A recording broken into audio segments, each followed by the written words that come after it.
सभी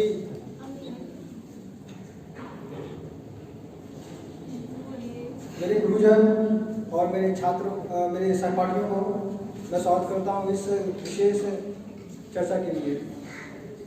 तो आपने सभी लोगों ने सुना इसके फायदे और नुकसान के बारे में। मैं इस पर ध्यान देना चाहूँगा कि इस बिल के बारे में जो सब लोग कह रहे हैं कि छोटे किसानों के लिए हानिकारक है,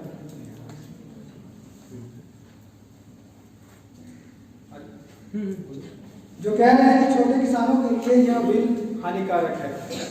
अब ये बता दीजिए कि जो छोटे किसान हैं वो शुरू से ही अपनी जो कृषि है वो पुराने यंत्रों से करते आए हैं। देश की आज़ादी के 70 साल हो गए हैं, तो उनके पास नए यंत्र कैसे आएंगे? क्या वो खुद खरीदेंगे या सरकार से अपना खरीदेंगे?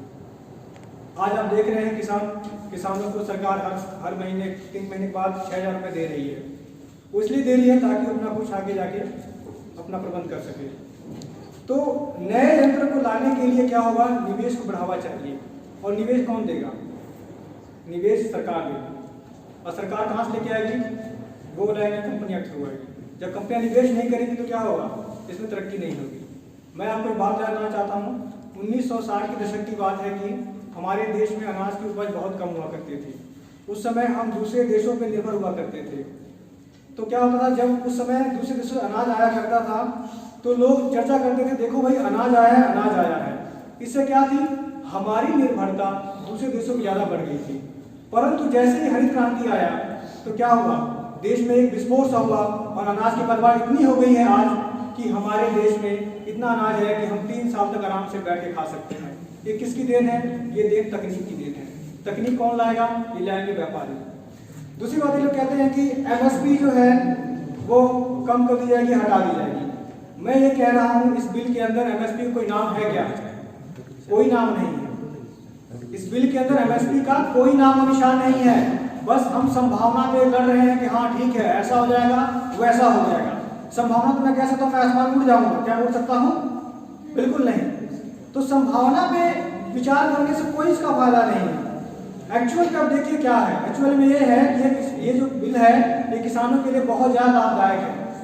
और दूसरी बात है, जो आंदोलन कर रहे हैं उसका वजह यह है कि पंजाब में, हरियाणा में इतनी पैदावार होती है कि वो खुद भी अपना कंज्यूम नहीं कर पाते हैं। इसलिए क्या करते हैं, वो उसको बाहर ले जाके बेचते हैं। इतनी बाहर बात बेच नहीं पाते हैं तो क्या करती है, वहाँ पंजाब की सरकार केंद्र सरकार को अपनी फसल बेचती है। कितने टैक्स लगाकर?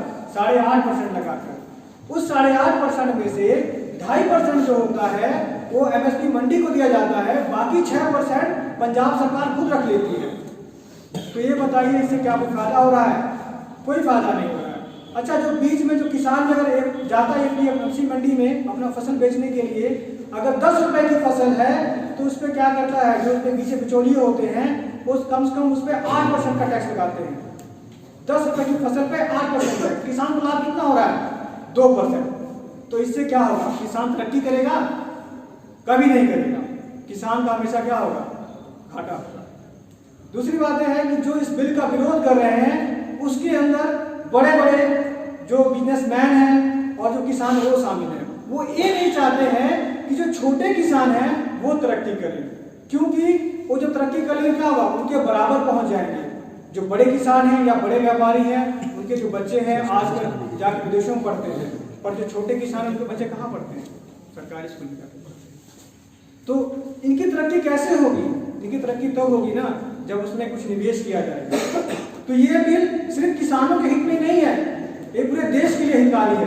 क्योंकि अगर मान लीजिए जो सब्सिडी सरकार किसानों को दे रही है, अगर उसमें से कुछ पैसा कम होगा और उसके बाद कुछ निवेश आएगा तो क्या होगा? सरकार उसका लोक कल्याण निर्माण पे निवेश करेगी, जिससे क्या होगा?